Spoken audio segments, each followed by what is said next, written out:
A relationship with the right referral partner could be a game changer for any B2B company. So, what if you could reverse engineer these relationships at a moment's notice? Start a podcast, invite potential referral partners to be guests on your show, and grow your referral network faster than ever. Learn more at sweetfishmedia.com. You're listening to B2B Growth, a daily podcast for B2B leaders. We've interviewed names you've probably heard before, like Gary Vaynerchuk and Simon Sinek, but you've probably never heard from the majority of our guests. That's because the bulk of our interviews aren't with professional speakers and authors. Most of our guests are in the trenches leading sales and marketing teams. They're implementing strategy. They're experimenting with tactics. They're building the fastest growing B2B companies in the world. My name is James Carberry. I'm the founder of Sweetfish Media, a podcast agency for B2B brands, and I'm also one of the co-hosts of this show. When we're not interviewing sales and marketing leaders, you'll hear stories from behind the scenes of our own business. We'll share the ups and downs of our journey as we attempt to take over the world. Just kidding. Well, maybe. Let's get into the show.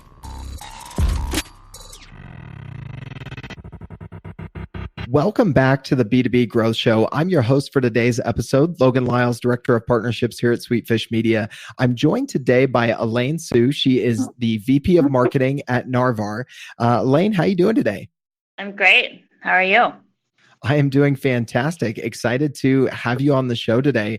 As you and I were talking about a little bit offline, you've had a winding road in your marketing career, but some really phenomenal stops along the way. The chance to be an early employee at Trulia, a product marketing lead at Twitter for some time. So for those folks who aren't familiar with you, I'd love for you to share a little bit about your background and then also what you and your team are up to these days. Yeah, sure. Sounds good. So I came into marketing by kind of a windy road and a little bit unconventional. I started my career in management consulting. I studied economics at Stanford, so definitely more on the kind of analytical, quantitative side. I think earlier in my career to be joining Trulia as a consumer marketing manager. Very quickly, I started asking lots of annoying questions about our email products to our product management team. And they sort of made me a product manager for email as well. So I was wearing multiple hats and sort of fell into the role of marketing, largely due to actually my mentor, Heather Fernandez, who's the CEO of Solve Health now. She really kind of helped shape a lot of my view of what I think the marketing role and the function can play within startups, but particularly in the tech community, early days and the early 2000s. Yeah, absolutely. And so tell us a little bit about your company, what you guys are doing these days, what you guys do and who you serve. Yeah, absolutely. So I fast forward, I guess, about probably 10 years from then. And, I led marketing in a company called MoPub, which is a mobile advertising platform for app publishers.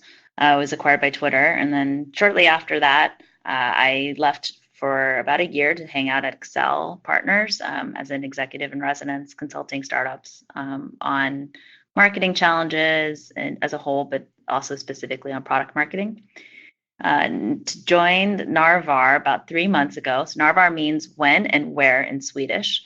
And it started off as I think really largely focused on logistics, communication management, and customer management for any retailer or brand after you've made a purchase. So think about it. If you buy something on neimanmarcus.com and you place an order afterward, you want to know what's going on with my package. How do I take care of it? How do I return it? What is the warranty policy? Who do I contact? Where is it? Those are kind of the fundamental consumer touch points. But really what Narvar is for consumer-oriented companies, anything in commerce, we're like kind of an intelligence platform to help them actually link up with any physical goods in the real world, but also managing that customer relationship to help them drive more loyalty. Most people have interfaced with Narvar every time they've made a purchase on Sephora, anytime they've made a purchase on Warby Parker, Everlane, but they had no idea because it was all like a white labeled solution that we provide to the brand or retailer. Nice, nice. Well, thank you for doing your work to make sure that we're all getting our products on time and we can find out where they are.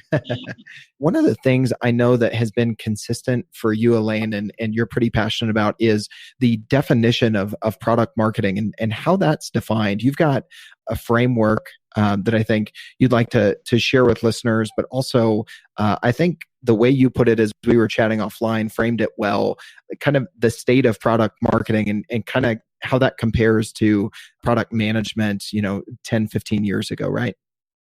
Yeah, it's something that I've been sort of, you know, percolating on for the last few years, is just how the world of product marketing, I think, is still very much evolving. And the definition of the function is something that is still being shaped. I think if you talk to one product marketer at a company versus another, they'll have completely different ideas or definitions around what the role looks like. And same goes with the CEO. I think if you ask them, or the VP of marketing, they might tell you something very different, at a LinkedIn versus even a Facebook.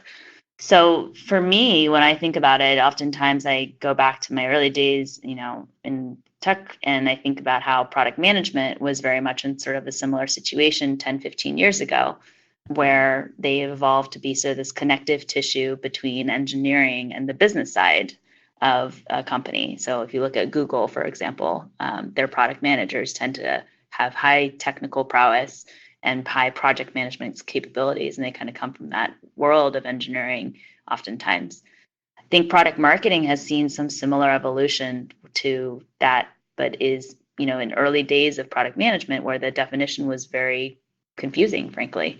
I think today, product marketing is sort of where product management was in 2003, 2004, where people are like, wow, we know we need this.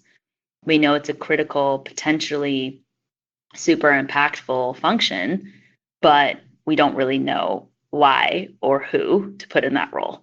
And so it's a tricky role for people, because there's really, if you think about it, it's highly cross-functional. You're interfacing with sales, you're interfacing with product management, you're interfacing with customer success, you're interfacing potentially with engineering, and you're also looking at the leadership, and you're also thinking about, competitive landscape, pricing and packaging. So it's it can be highly strategic. It can also be highly tactical. And the tricky thing is that no single function within the company has 100% view of what product marketing is doing at any given time. Everybody sort of has like a 10, 20% view, because that is kind of how product marketing teams often end up spending their time. It's like a little bit with everyone, right? Yeah. Is there a solution to that, do you think, in ways that if you're leading a product marketing team, that you can give your other functional leaders more of a view into what your team is doing, so that there is less of that 10% view all the way around? Yeah, I mean, I think that similar to a lot of other teams, even product management still suffers from this sometimes, right? I do think it's about defining the role in a simplest form as possible, and having pretty clear objectives and key results that you're measuring them against, or whatever system you use. That's actually where I came up with this framework. Was I was just finding, when I was looking after a broader marketing team, but a lot of my role early days was still product marketing focused. A lot of this was just an attempt to define, hey, this is kind of the boundaries of where we focus our time and effort. And this is where we can be the most impactful to an organization. Yeah, that totally makes sense. So let's talk a little bit about your framework for product marketing. Can you kind of help explain that to listeners, kind of how you visualize it? Yeah, sure. It's a tough, funny thing to describe a visual verbally, but I think it'll be hopefully something simple enough that people can imagine it. So if you think of like just a standard 2x2 matrix, there's sort of the two squares on the left and then the two squares on the right, if you think about columns. I'm with you so far. Okay, great. The left side, the left column, if you will, is just two squares. And I think of those two as customer insight and competitive or market intelligence. And the reason I say that left side, I kind of put them into one column, is that left side I think of as like inbound market or customer input. And then the right column, those two boxes on the right, would be outbound. So things that are getting pushed out from your marketing team or product marketing team into the world. And the reason that I think it's important to just start with those two different dimensions is that oftentimes product marketing, but really this is true of all marketing, often gets sort of, I want to call it bastardized, but simplified into its very tactical, visible outputs. Right. And so, people think of like the outbound piece of it. They think of the blog post, they think of the PR, they think of the event or party that you threw, or the swag that you bought, or, the email copy that you sent them. What they don't often see is that the best product marketers, and where I think product marketing gets its kind of secret superpower, is from the inbound piece. So when you talk to great product marketers, and I was holding a series of product marketing talks this past year when I was at Excel, in my kind of year off. And the best product marketers often have this highly customer-centric, market-centric view. And so that inbound piece is where they get that power from. So the left column of thinking through who is the customer. One thing, Logan, you and I talked about was we could talk about customer segmentation. Like who are the different segments of customers based on behavior and psychographic, and not just basic things like average contract size. Those are great characteristics. Those are super important for sales, but that's not going to get you to understand the psychology and the pain points of your customer. Yeah, and I think that's where, that customer insight is not something that product marketing alone owns, but it is something where we can have a particular perspective that's focused on the pain or psychology, and not as much focused on what's the feature comparison or what's the specific, contract value or contract size, or who's the particular person that we're talking to in that deal. So it's really getting like a trend like view of what's the actual needs and wants of the customer by type. Yeah, absolutely. So you've got customer insights and market intelligence in those left two squares on the grid, right underneath the inbound side of the matrix. How about those right two squares? So on the right column, the top right and bottom right would be the top right, and there's not a particular order around this. I think for me, I think of the go-to-market strategy as the top right. And that can be what would traditionally be thought of as essentially like product launches, sales enablement, creating all the collateral, the messaging, the activation, driving adoption of a product. Everything that is, I think, what most people think of as product marketing is actually go-to-market. I think it's a disproportionate amount of the product marketer's job typically, because, if you look at a really under-resourced product marketing team, oftentimes what they're focused on is just product launches. They're just trying to keep up and get ahead of, if they can, if they're lucky, activating sales and enabling sales to really understand and message and appropriately target and package the product as it's being rolled out. But again, where I think a lot of that leverage comes from, like, and go-to-market's super critical. It is for good reason a major part of the role. But again, where I think you get more leverage and more power for the function is coming from that last box, which is the lower right, which is brand positioning. And some people call it different things. People might call it product positioning, but that box to me is really about kind of core, I think, of consumer packaged goods companies. When I was at business school, that's what we talked a lot about was what is your core company positioning? And that's who do you serve as a customer, who likes what you do, who doesn't mind what you don't do well, and essentially how are you uniquely positioned to deliver that longer term, and why? Right. So for either, teams leaders leading product marketing teams or executives looking at where does their product marketing team fit, where do you see that in the fit of product marketing within the organization? Because we've talked a little bit about, some misnomers about how to define it being just go to market when that's just a portion of it, although be it a large portion, and also other functional roles not really seeing the full picture of product marketing. So I'd love to kind of wrap things up there, Elain, with your thoughts on how either people leading teams or executives with a product marketing team can look at how does product marketing fit and how best to view it, for success within their team. Yeah, it's a great question. I think now when, looking at Narvar and as I'm building out the team here, a lot of what I'm thinking about is how I can use product marketing as the most leveraged function in a lot of ways. I think if you're looking at the tech world, the reason that you have great product market fit is usually from the fact that there is a strong alignment between the product or unique solution you're bringing to market. In this case, it's usually software, and the customer need. And so that's where I almost think of product marketing as like if you could add a little carrot, one of those little carrots in the word, it would say called product market fitting. And that's where I think the role of product marketing can be super helpful, is just constantly driving that iteration of market feedback. What works for the customer? What doesn't work for the customer? Is this the right customer to be going after? And kind of creating that engine of feedback and making sure that you're encouraging your team to have close conversations with customers.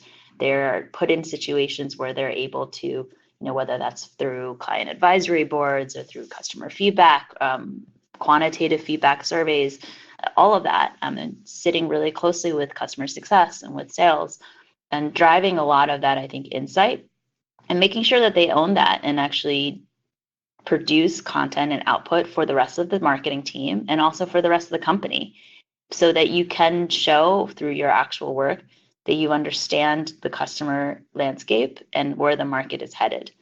I think that's ultimately, if I think about the executive team, that's what we talk about every day now, right? We talk about where's the market headed, where's the customer need, how do we be ahead of the customer in terms of what they're looking for. I think that's where you get the most leverage. And then the rest of it, the go-to-market motion, the positioning, that is all just making sure that the team is resourced to succeed, so that you're drawing good boundaries around kind of the day-to-day project management tasks that can often become, a huge time suck if you're launching products, across an organization, and that you're, really partnering with your other cross-functional teams to say like, all right, how do we up-level all of the messaging, the actual content that we're creating to be really thought-provoking and also just resonate with our customers again. I don't think you can go wrong if you're trying to be proactive about thinking ahead of what's coming for your customers and you're trying to partner with other functional roles within your team. You're doing those two things, then you're probably doing a lot of other things right. I think that's good advice to leave our listeners with today, Elain, for sure. So on that note, if anyone listening to this would like to follow up with you, learn more about what you and your team are up to, or just stay connected with you, Elain, what's the best way for them to find you? Yeah, good question. So LinkedIn's definitely the best way, I think, from a one-on-one basis. I'm also going to continue to be doing these product marketing talks. And so we'll be sending out more information about that. It'll most likely be through a group on Eventbrite. And, the other thing is I would just say, check out my blog. I have very little on there right now, but many things queued up. It's leftbrain.rightbrain.io. So there'll be more content on that to come. Awesome. We'll link to that in the show notes as well, because I love that name. And obviously you've got some great knowledge to share. So we'll definitely be checking that out. Well, Elain, this has been phenomenal. Thank you so much for being on the show today. Thanks so much, Logan. Talk to you soon. Digital marketing agencies have a tough job. You have to stay on top of the latest marketing strategies for your clients and your agency. What if there was a way you could address both at the same time? Imagine your agency putting out content with greater quality and quantity. Envision bringing your clients a turnkey solution for one of B2B marketing's fastest growing media strategies, podcasting. All those clients asking for your help with their account-based marketing efforts, picture being the first to bring them the idea of content-based networking, showing them the proven strategy for breaking into their most coveted accounts. Here's the concept. Sweetfish Media is looking to work with a limited number of innovative agencies interested in a new partnership model. We produce a podcast for your agency. You introduce the power of podcasting and Sweetfish services to your clients. Everybody wins. Learn more at sweetfishpartners.com.